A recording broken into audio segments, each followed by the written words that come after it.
darkness stalk our mortal fears, in shadow horrors cloaked. Nightmare! Tremble in fear!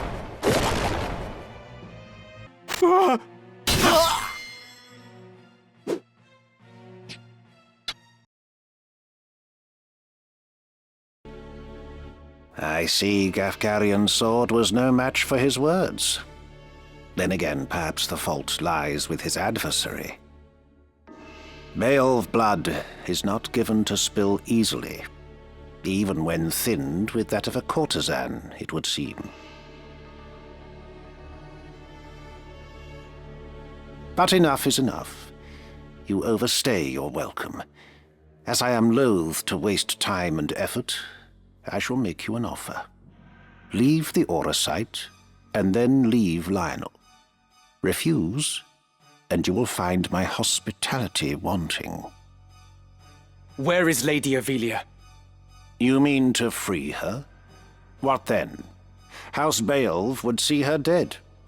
That is why you defied your kin, thereby marking yourself an outcast, and came to me, seeking the Church's aid.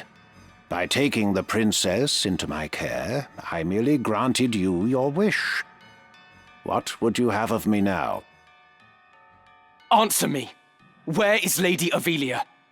Bound for Zeltenia. Her Highness has chosen to accept our hand in aid over yours. You lie! I'll not be deceived.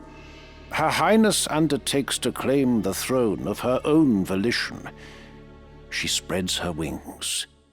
Even so, she will need a steady hand to guide her, and yours falters. Who better then than us to stand at her side? She saw this. Why not you? There's no reason you should not join us as well. The thought of besting your brothers holds no allure. We care no less for this world's fate than you. Together, we can change Ivalice for the better. I have no wish to change the world, but nor can I stand by while our people suffer and die on the whim of some select few. Do you truly believe you can change it? Not even I am so naive as that. Nescient humility from one possessed of such an artifact. That stone you hold can twist the very weave of nature, to say nothing of the world. Yet I fear my efforts are wasted on you. Though artful are the words of man, conviction they do lack. You place your faith in the unseen, upholding such a sacred truth.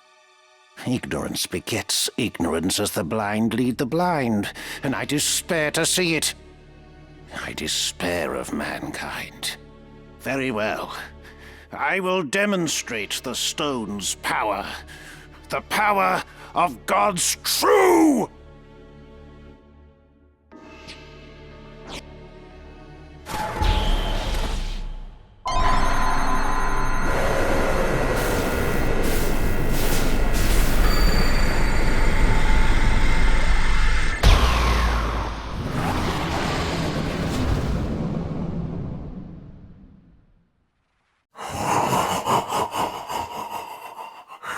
You take no pains to hide your wonderment.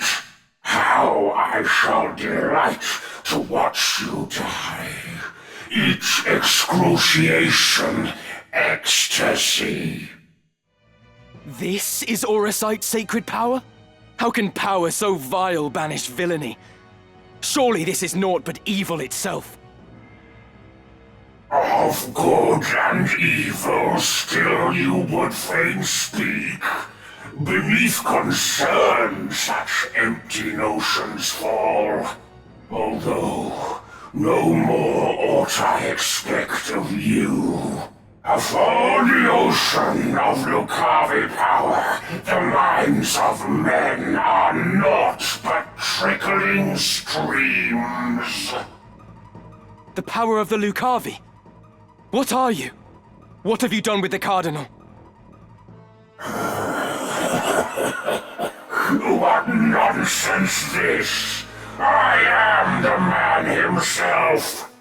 Or rather, he who once was Delacroix. The Aurosat, the stone, such powers grant to rise above the feebleness of man. Creation's laws restrain and rule me not. Astride your moral order do I stand. I am a god become. Lucavi? If memory serves, the word is ancient evolution for transcendent one. But can it be possible? Can he truly have transcended mortality? A god I am. No simpler terms there are. No divinity would assume a form so foul. You are no being of immaculate light. The Heavenly Father, maker of our world. I am not he, in that you are correct. Have you belief in being so divine? Possessed of boundless power and knowledge both? I fear to say that such do not exist, though utter this a cardinal or not. Then you have deceived the people, and admit as much. I freely do, without reserve or shame. Though for the Church I cannot claim to speak. The truth to me this power revealed. Mere fantasy, the Father. Words in ink and air. You call yourself a god, but I see only an abomination. Your power is that of demons. Divine this power the legends would attest. Yet such distinctions matter not to me, for I no longer walk the mortal plane.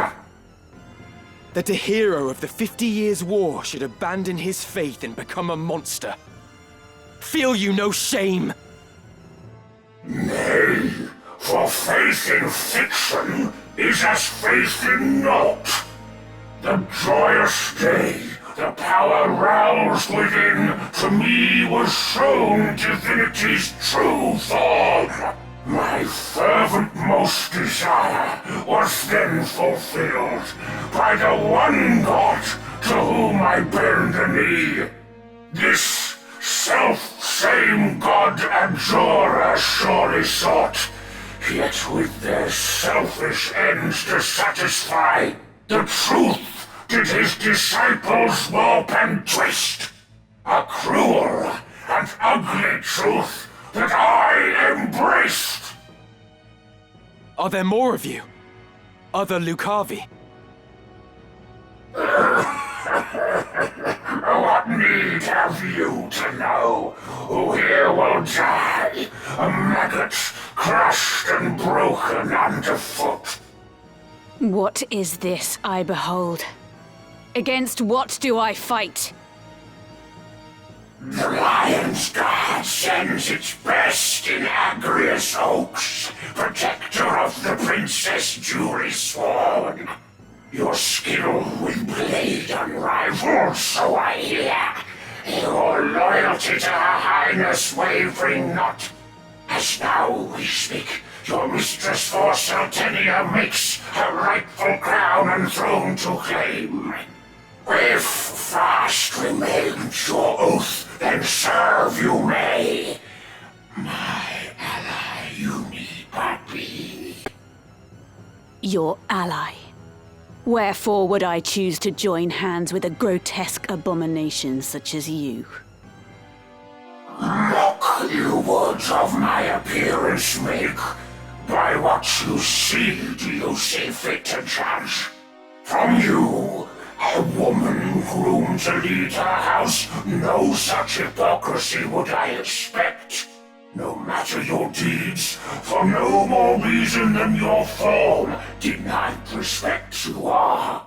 By form alone you judge, though neath unchanged I am, the self-same man as hero hailed. Immensely Agrias disappoints you too. If you are unchanged as you claim, why go to such lengths for power? Nay, your vile form is a reflection of what lies beneath. You claim to have transcended, but all I see before me is a fallen man. Once mayhap your heart was pure, but in seeking power at any cost, you allowed it to be corrupted. You've not transcended mortality, but forsaken your humanity. You are naught but the ghost of a man clinging to his basest desires. Defeat! How strange that I, undying, here should die. A death come ere I seraph could descend. Oh, would that these eyes could witness bear.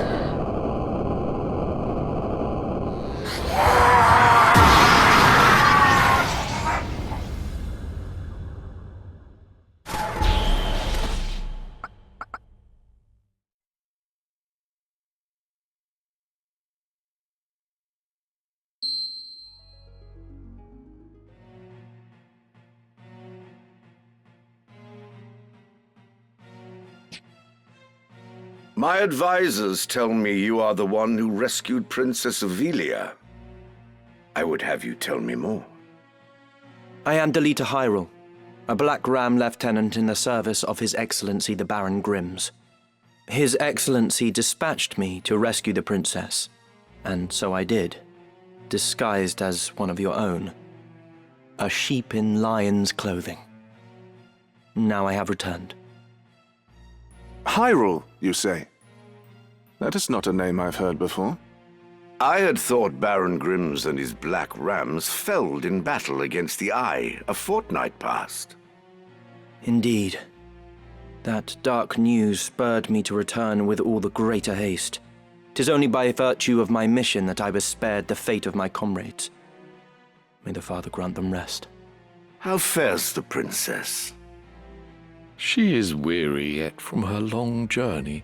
She sleeps as if among the dead. I can well imagine.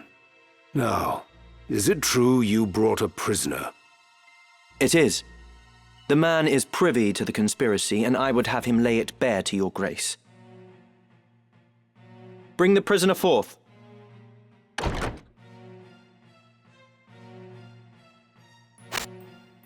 Let us hear the reason for your attempt on the princess. 'Twas to stain Duke Goltana's name by making it appear the work of his men. That way he'd be kept from Lazalia and claiming the regent's seat. Who gave you the order? Duke Larg? No. A close advisor of Duke Goltana's seeking to curry Duke Larg's favor. Madness! None among us would fain betray our Duke. This is clearly an attempt to undermine us by sowing mistrust. Silence this man before he can spout more absurdness. I would hear it nonetheless. Who was it? Well, Name the one who gave the order. I'd have your protection. On my honor as a knight. Speak. 'Twas the man who stands before me. Chancellor Glavain. What? How dare you? I do not even know you, knave! Who put you to it? The Queen? Stop this mummer's farce. I've naught to do with this. To betray your liege lord is an unpardonable crime, Chancellor. It was not I. I know naught of it.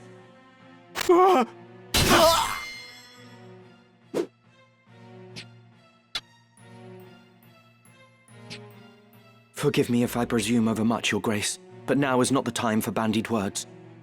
The Order of the Southern Sky must march on Lazalia at once, and you with it. Give your enemies but a moment to collect themselves, and they will pin the Chancellor's sedition on his lord. Your Grace must strike before they are given the chance. Deny the prince's claim and set the princess on the throne.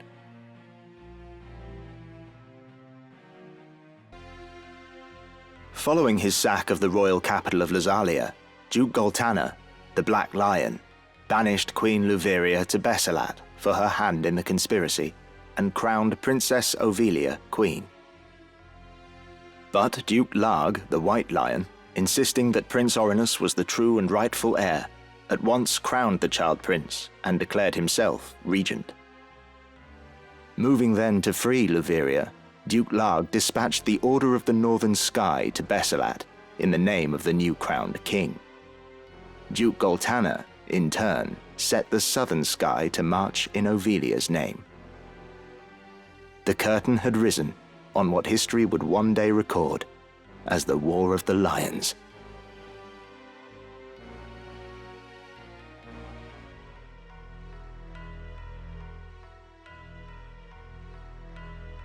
This past evenfall, the count stood at 200,000. 400 if both sides be counted. The number of casualties is not our sole concern. That was to be expected. And so too the depletion of our stores. No, it is this drought that threatens us. The markets are bare, and tax collections fall short. With prices as they are, we can lay in supplies for another half-year at best. Duke Larg must surely face like difficulties. It rained unceasingly in Galleon this season. The grain rotted in the fields before it could be harvested. The real trouble lies in war's wake. There is no work.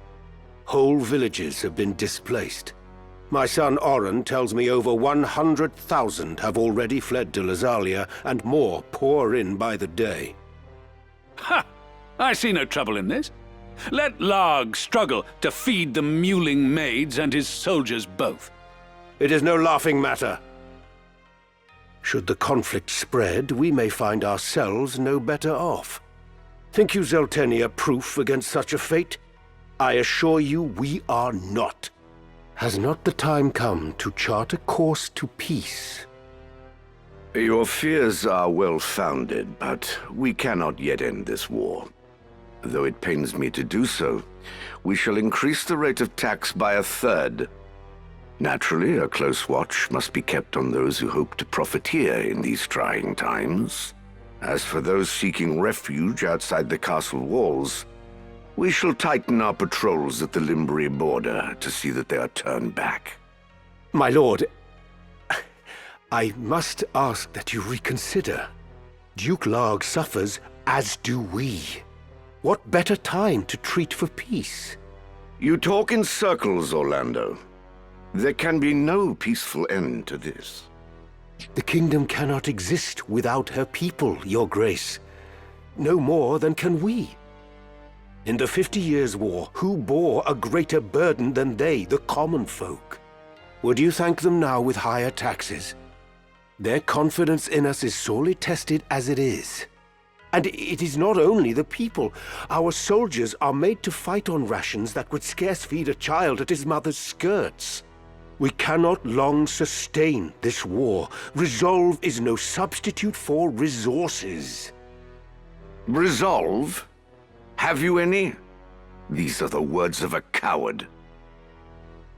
The 50 Years' War was fought to drive back an invasion of our sovereign soil. We were honor-bound to fight. And in this war, there is no honor to bind you. Is that what you wish to say? The 50 Years' War was an abject failure of a corrupt crown. And the source of its corruption is Duke Larg. The man claims to act in the realm's interests, but in truth, he aspires only to power. I seek to rid us of his blighting influence. Yet you would suggest there is no honor in this, that we fight for naught. You mock the Black Lion to his face. His Grace speaks true. Besides, why lay down the sword with victory so near? They call you the Thunder God, Count Orlando. but your gentle words would sooner stir a breeze. Is victory so near? My ears are deaf to its approach. I am, however, keenly aware of the quagmire pulling at our feet. This war has been fought to a standstill. Your words are the epitome of hubris. This council can ill afford to heed such unfounded prating. I will not sit here and tolerate such insults! Enough of this! You disappoint me, Orlando. Pray you do not disappoint me further. I will say this but once. Any man who cares not for the course I've chosen had best remove himself now. I will brook no further doubt, Orlando. The leader once told me he was swimming against some unseen current. If this current rushed towards war, and the world with it, what hope did I have to fight it? I made for Lazalia to tell Zalbarg that someone dictated this war from the shadows, and to test my own legs against the current.